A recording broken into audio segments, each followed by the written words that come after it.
Three souls, three desires, bound by one cursed choice.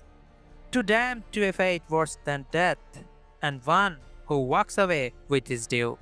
This is Hearts of Stone, The Witcher's most tragic story.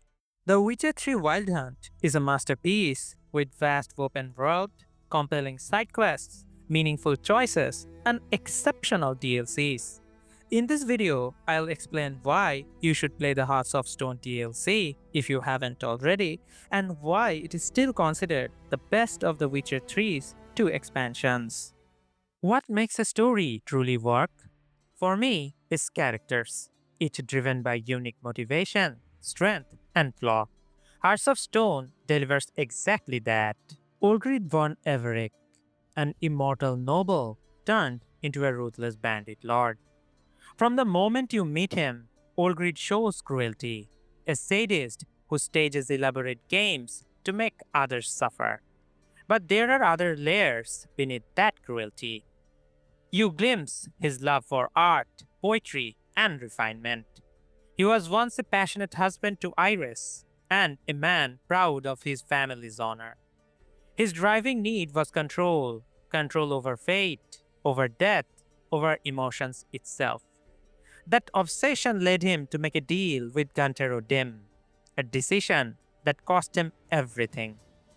Cursed with immortality and stripped of emotion, he became hollow.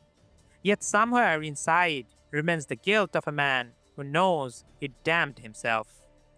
He has done terrible things. Killed Iris' father in rage, ordered executions for sport, manipulated others to serve his ends. His arrogance and pride blinded him to consequences. He even traded his brother Vladimir's soul to gain power, then lost his own humanity as payment. Olgierd von Everec is not a hero, but not a pure evil either. He's a fallen man, consumed by pride, a monster born from his own despair. Then comes Gaunter O'Dimm, the man in the mirror. His name itself is telling, a mirror that reflects what people truly are, because our wishes reveal us. He is polite, calm, articulate, never shouts, and never lies. Yet, behind that courtesy lies something ancient and merciless. O'Dimm's grant desires and collect souls, taking pleasure in watching mortals destroy themselves. His flaw is his pride, believing himself to be perfect. And that pride leads to his rare defeat when Geralt outwits him. Every appearance drips with menace, the unsettling calm, the eerie smile, the sense that time itself bends around him. He's not chaos, he's precision, and that's what makes him terrifying. And every devil lives behind a victim. Iris von Everec, the woman who suffered most while doing nothing wrong. A gentle soul, a romantic idealist. Her flaws are devotion beyond reason, denial of reality, and quiet passivity. Olgierd killed her father, withdrew from her, and left her trapped in a decaying mansion. Yet, she never turned bitter. She loved Olgierd until her final breath, clinging to memories of what he once was. Her death wasn't from magic or violence, it was from heartbreak, from a life drained of meaning.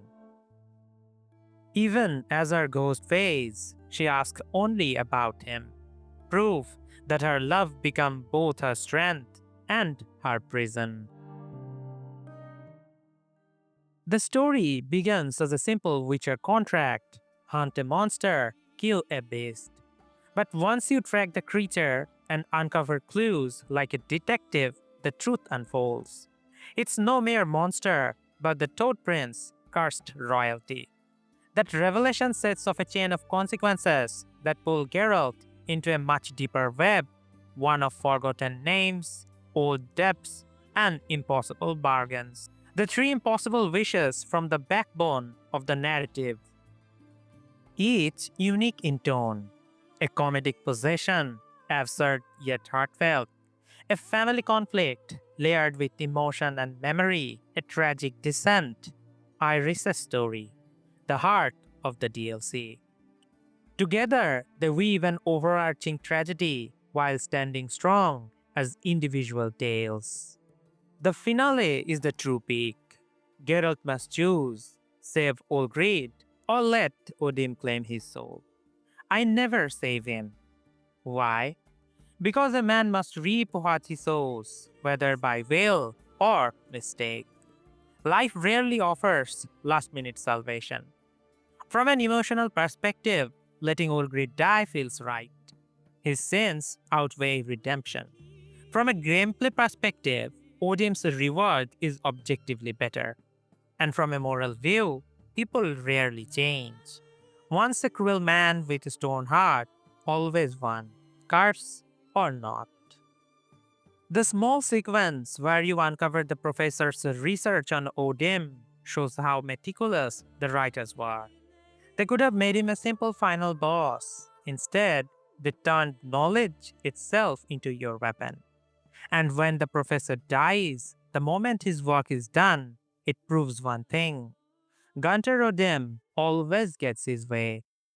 That's my take on Hearts of Stone, the richer, darker, and more meaningful of The Witcher 3's two expansions. Next, I will rank annoying monsters in The Witcher 3, the ones that test patience, waste potions, and drop nothing worth the effort.